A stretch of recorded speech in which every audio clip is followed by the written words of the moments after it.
But a lot of times, before you even know what the facts are, your emotions are trying to make all kinds of decisions that you can't make yet. Is the situation you're in today one in which you have to be patient just to get some facts? And if so, what are those facts that you have to get? So maybe you're facing some difficult decisions today, swimming in all of the possibilities and potential outcomes of those pending decisions. Or maybe you're in the early years of a new position and attempting to make changes, and you need wisdom in that process.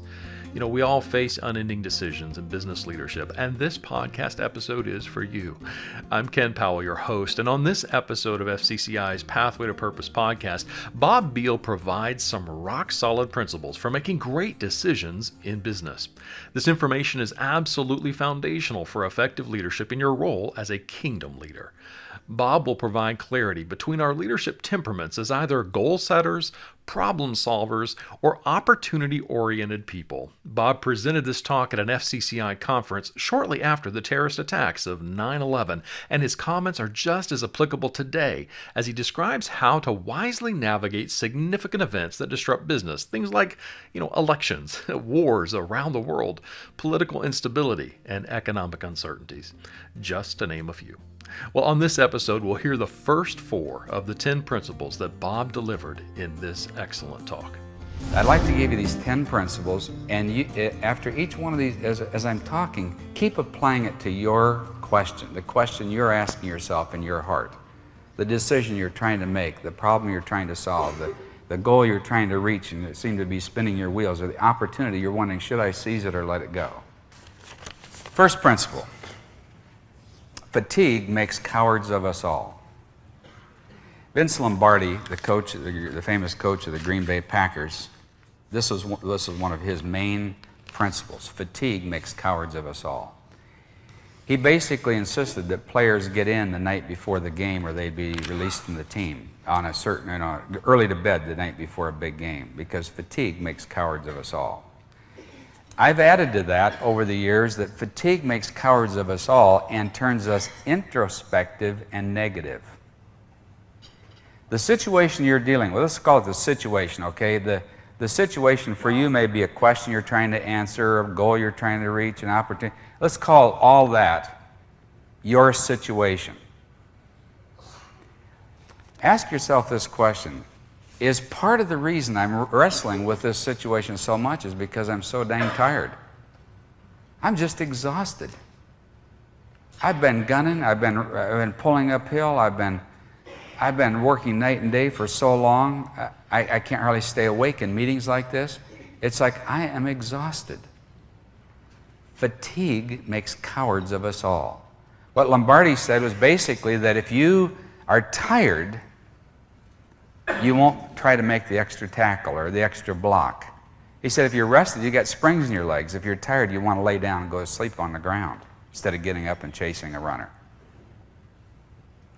Is it possible that fatigue is what's making it so hard for you to deal with your situation?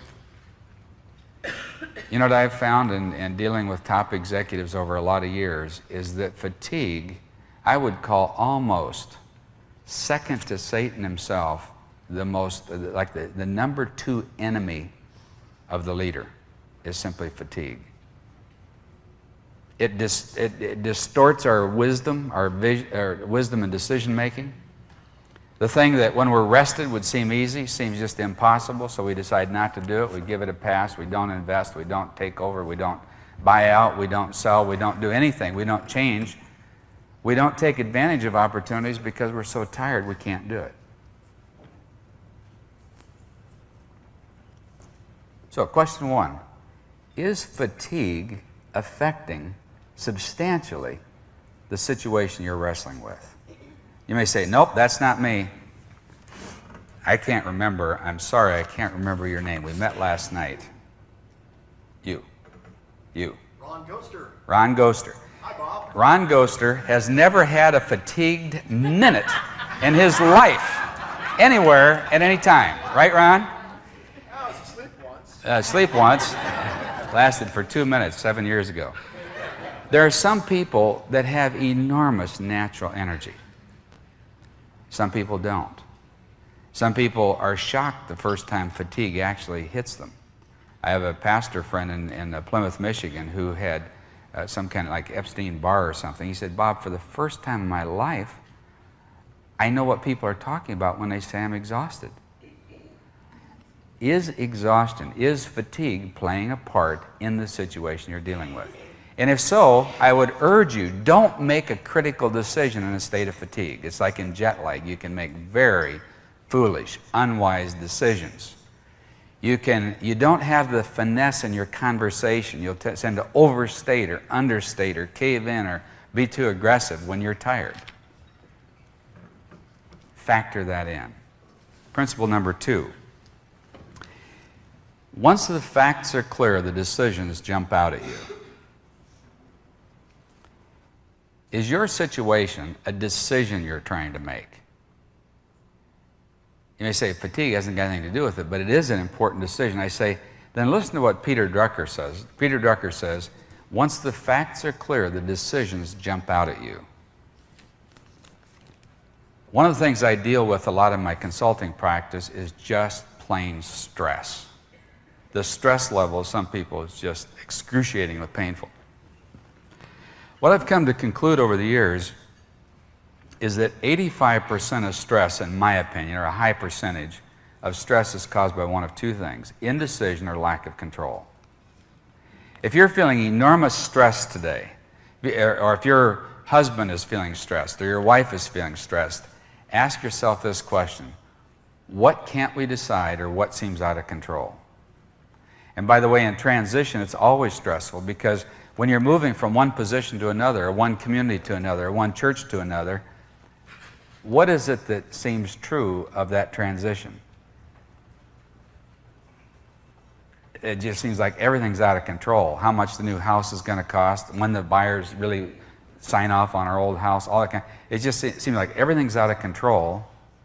And there are so many decisions, you can't hardly imagine that there could have been that many decisions in one simple move. Indecision or lack of control is what causes most stress in your life. But you know what? If you're trying to make a decision before you have the facts, you've got needless stress. It's like your wheel spinning. You think, should we move or not? Well, should we move to Phoenix or not? Well, should we put our money down on the house or not? Should we buy a new car or not? Should we take the car with us or not? Well, there's one little fact we have to get in focus first. Did we get the job?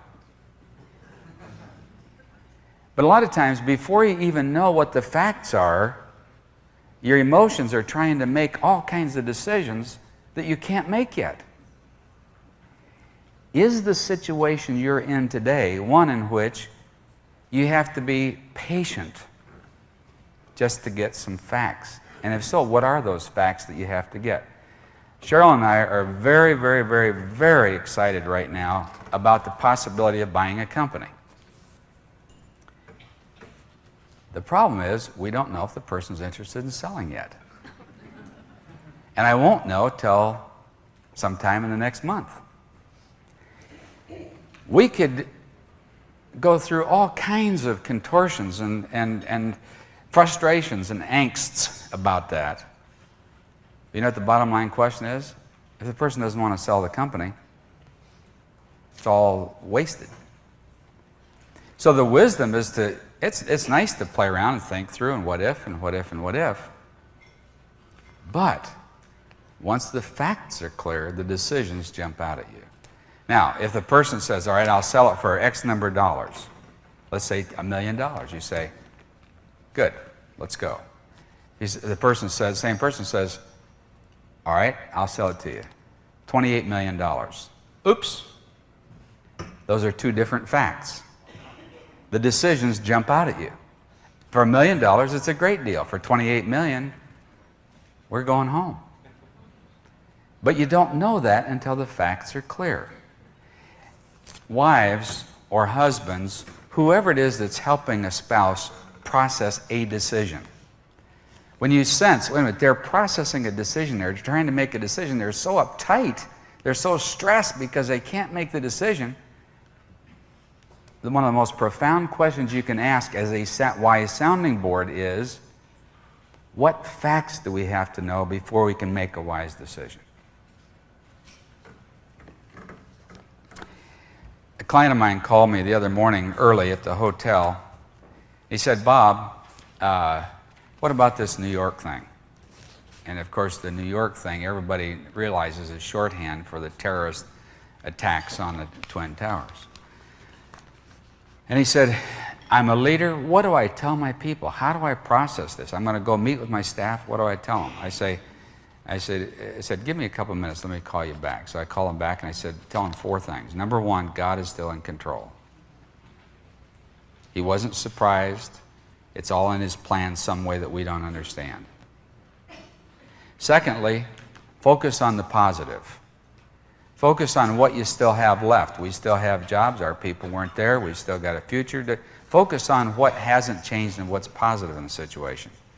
But here was the kicker. I said, give yourself 30 days before you make any dramatic decisions, if at all possible. Because so many facts are going to be known to us in 30 days that weren't known to us that first 3 days. I said, there have been years of your life when you've gone through and nothing has much changed in a 30-day period. I said, in this 30-day period, the amount of things that are going to become crystal clear at the end of 30 days after that, after September 11th, it's like the amount of information, the amount of facts we're going to have are so gargantuan compared to anything we've ever experienced in a 30-day period before at a certain level. I said, if you can, he said basically, because he was directly affected a lot in the airlines, I said, if you can buy yourself 30 days, he said, oh, we probably won't be really hit for 3 to 4 months, but in 3 to 4 months, it's going to be devastating to us. I said, great, give yourself 30 days for the facts to become clear before you jump into certain decisions, like, well, we better sell the company, or how do we get this, or where we, I say, don't panic. You got give yourself 30 days.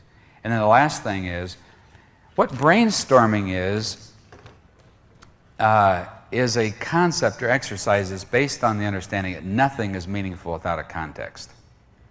When you change the context, you change the meaning and you see new opportunities or potential. So what you do, you say, for example, what if we had unlimited money as a brainstorming question? Well, you haven't got unlimited money, but by asking that question, it distorts reality. It distorts the context of the point where you see options you wouldn't see if you didn't ask the question. Everybody's aware of that.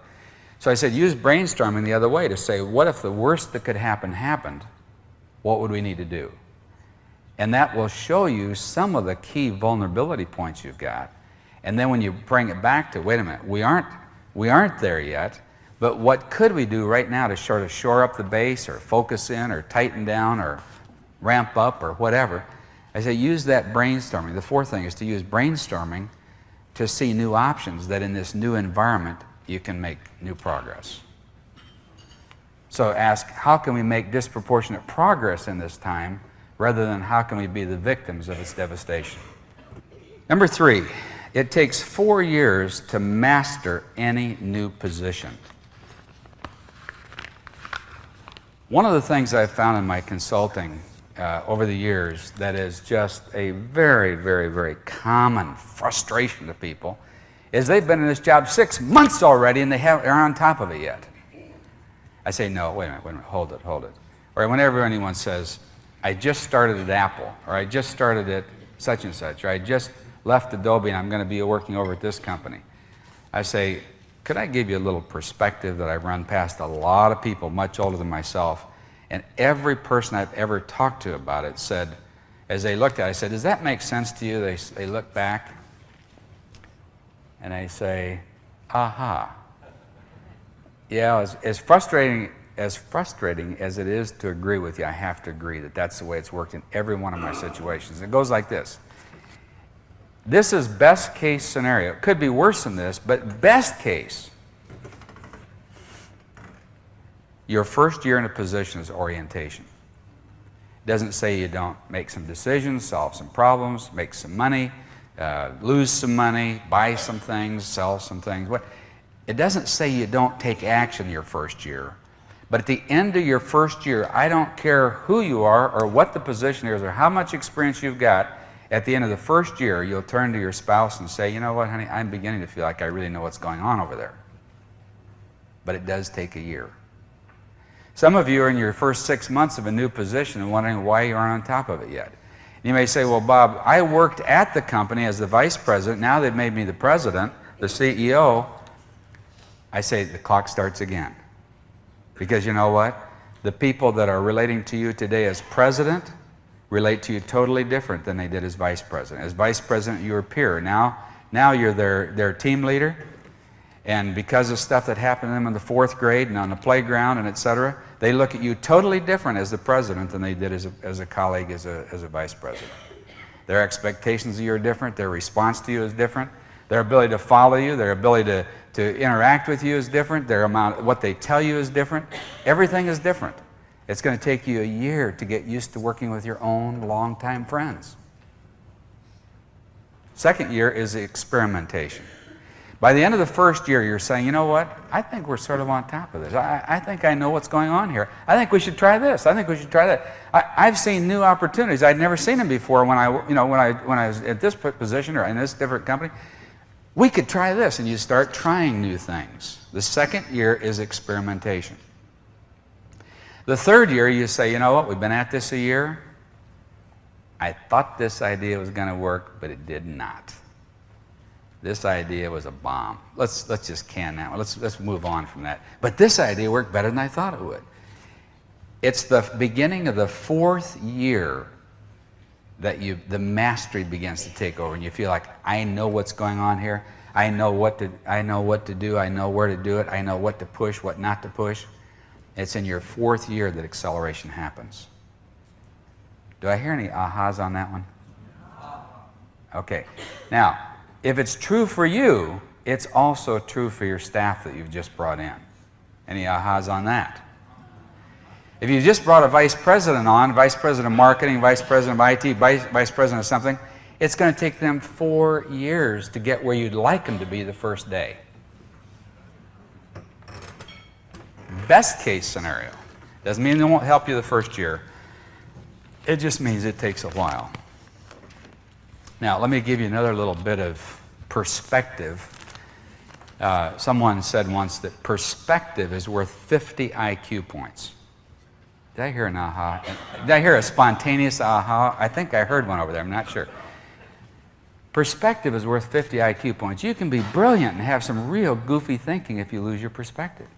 You know what one thing that coming to a conference like this does? It restores a godly perspective. You know what listening to Henry Blackaby does? It restores a godly perspective. A little bit of perspective. It takes 10 years to found an organization. In the startup phase of an organization lasts 10 years. Some of you are 3 years into your company, 4 years into your company, 6 years into your company and thinking, man, we haven't got it all together yet. There are markets we haven't even tapped. There are holes in our departments. We haven't got the right department heads. We haven't got the right division heads. We haven't got the right product to settle down. We've been at this thing 3 years, 5 years, 6 years. I say, what you're going to experience at the 10th year, things settle out. They've never settled out before. It takes 10 years in the startup phase, not 1 or 2 or 3 years like you think. Not only do you need to understand this as CEO, but you need to help your staff see it. Because your staff are too hard on themselves, thinking everything isn't perfect yet. We've been at this thing for 3 days. Number 4, principle number 4, everyone is not like me.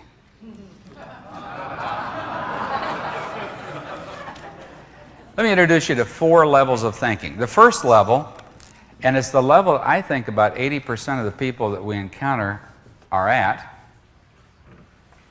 Level 1 is, I guess everyone's like me, pretty much like me.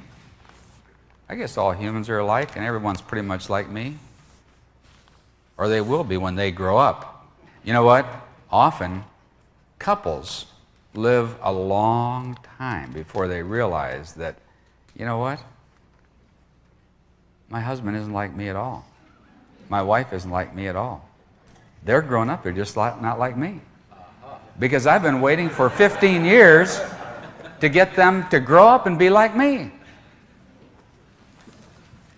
The second level is, I guess everyone's not like me. You know what? There are actually some people that like setting goals. They aren't just pretending, they actually like it, I think. Right, Ron? Amen. And they actually like it. And there are some people that actually like solving problems. I mean, they like just getting into the nitty-gritty and solving problems. I guess they aren't like me after all. I guess everyone's not like me. The third level is the one that's, I've come to see, frightening for people. Because I've talked to a lot of people about these 4 levels of thinking. The third level is, no one is like me. You know what? The reason we wear all these shirts with the polo players and the labels and the logos and the brands and everything are partly so we'll be like other people. So we'll realize we're like the people over here at the Ritz-Carlton Club or the, whatever, country club or whatever. We want to be like other people. You know what the stark reality is? No one on the face of God's earth is like you. And you aren't like anyone else. You're unique. No one else had your mom and dad. And even a twin didn't go to the same schools, go to the same church, date the same people on the same day, in the same hour, in the same outfit. Something, I don't know, maybe you dated the same person on the same, I don't know. But you know what? Your twin probably isn't here right now. They didn't have access to the information you have, etc. In other words, if you look back, no one on the face of the earth has had the experience you've had. No one is married to the person you're married to and comes from your same background. No one is like you. God has worked into your life an extraordinarily unique string of things, like Henry was talking yesterday. But the fourth level of thinking is the real freedom, and that is, it's okay to be me. It's okay to be the me that God made. And here's the freedom. Here's a little bit of the freedom in this. It's okay to be who I am without being more like my dad or my mother. Because you know what? Hidden in some of our hearts, we think, I'd be okay if I were just more like my smarter brother, or my dad, who was the patriarch of the family, or my mother, who was always the saint, or, it's like we think if we were just, we end up all our lives saying, if we just had Ron's energy, or if we just had so-and-so's, it's like we go through life trying to compare ourselves with someone we can't be. And I say, no, it's okay to be who God made you to be. By the way, we'll run out of time if I get on too many rabbit trails here. But something I deal with all the time is men who say, my father never told me he loved me, never told me he was proud of me, and never told me I was a man. Women don't say that at all. They say, my mom won't let me grow up. She treats me like a little girl. You know why your dad has never told you he's a man, you're a man, and why your mom won't let you grow up, that adulthood step for many of you? Your parents are still at level 1 thinking. They're still thinking, you know what? Jimmy is just like me. Sally is just like me. Or they will be when they grow up. He's a chip off the old block. Or he will be when he grows up. But the reality is you're nothing like your dad at all. Your dad wouldn't feel comfortable at a country club and you do. Or your dad wouldn't feel comfortable being the CEO and you are. Or your dad, it's like you and your dad are different. But he doesn't have the eyes to see that everyone is not like him. And you're already grown up, you're just not like him. And you are already grown up, you're just not like your mom. But she still sees that when you grow up, you'll be like her. So why should she treat you like an adult? Because in her mind, you aren't grown up yet because you aren't like her yet. Are there any ahas in here at all for anybody?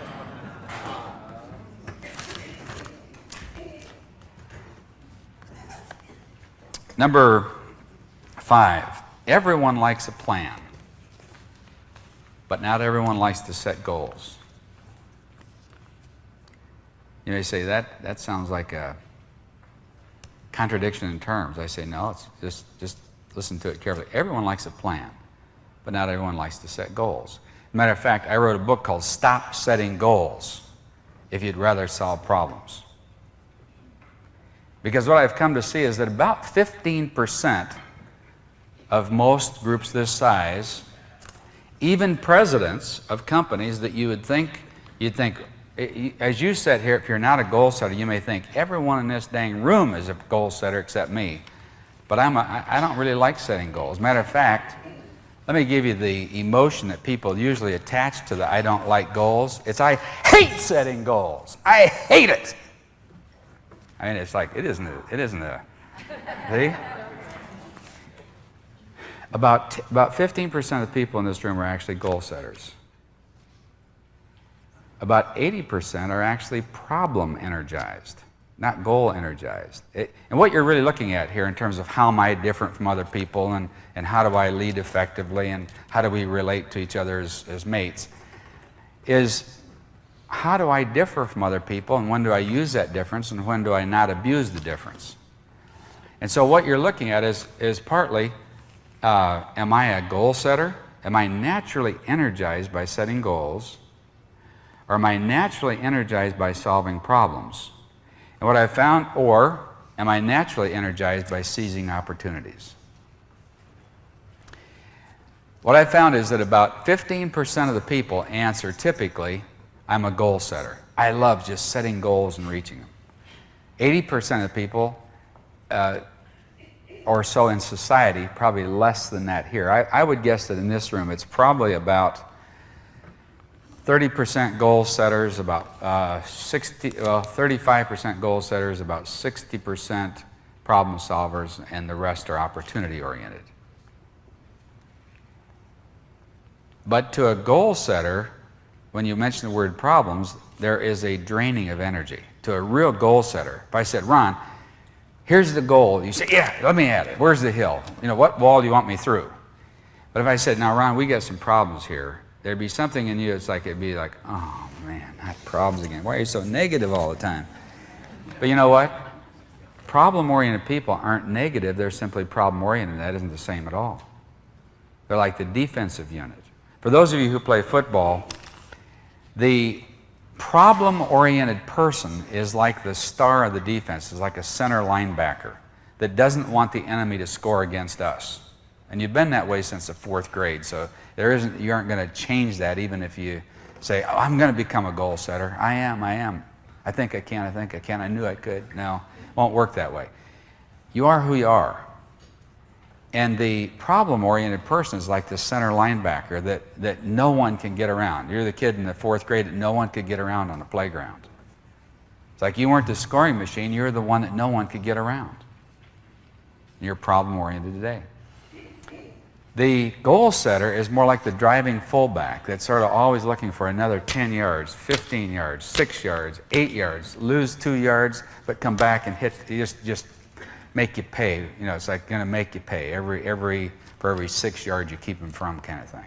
That's the goal setter. We're going to set goals and we're just going to keep driving toward those goals.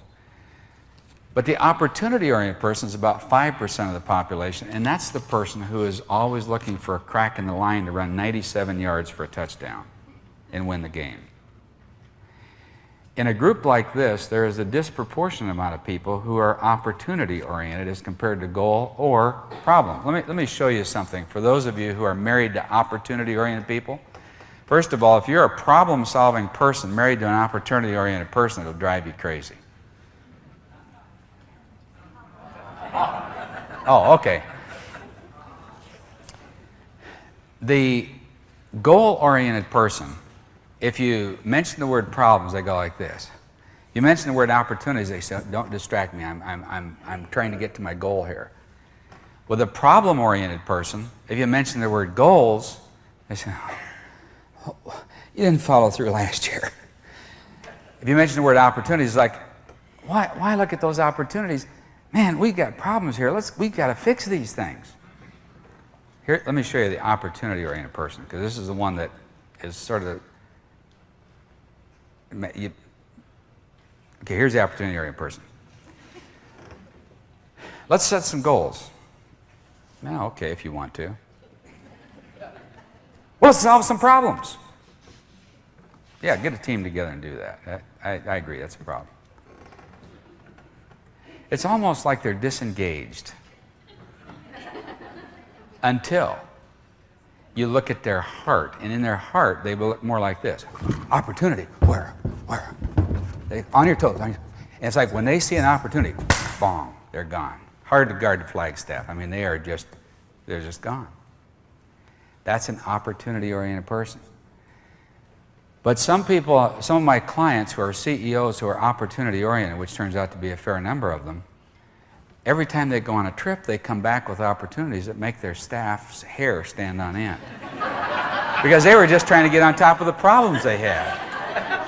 Or reach the goals, and they say, oh no, those goals, those were last month's goals. We're going to go over here. Here's a new opportunity.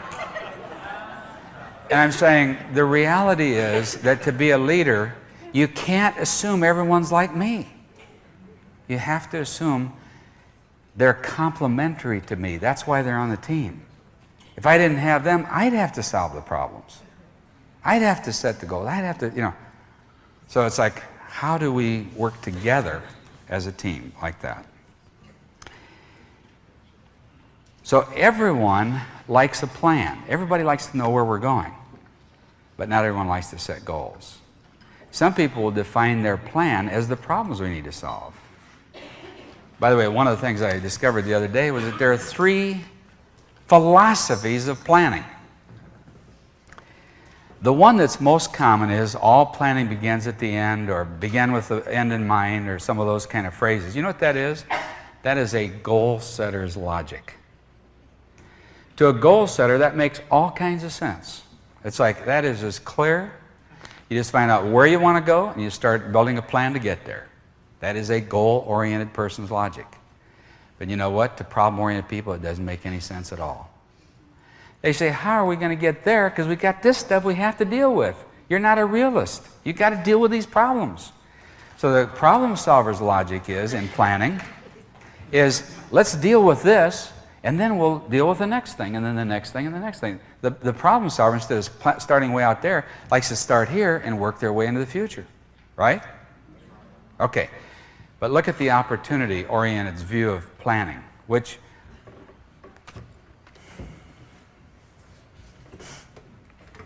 I'll just say it to you, and then you can decide what to do with it. Planning, from an opportunity-oriented person's perspective, planning is building capacity to respond to opportunity.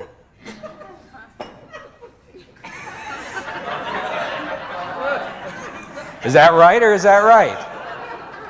I think I heard one aha get caught in some water. Like, that was really an aha, folks, right over there.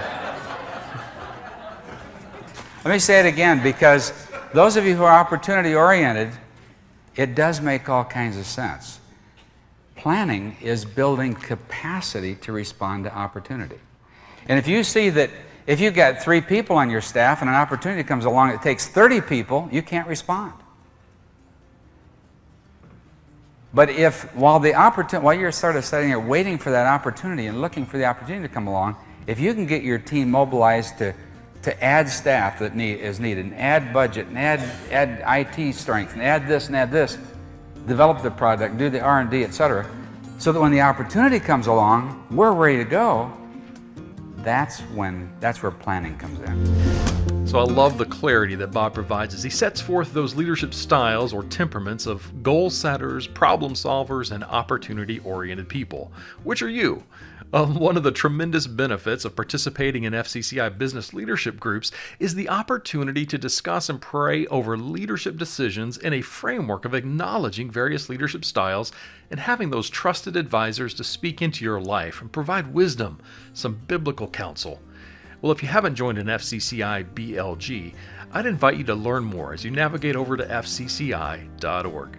Well, thanks for listening to this podcast episode, and please know that we are here to serve your leadership journey as you seek to lead well in business and transform the world through Christ.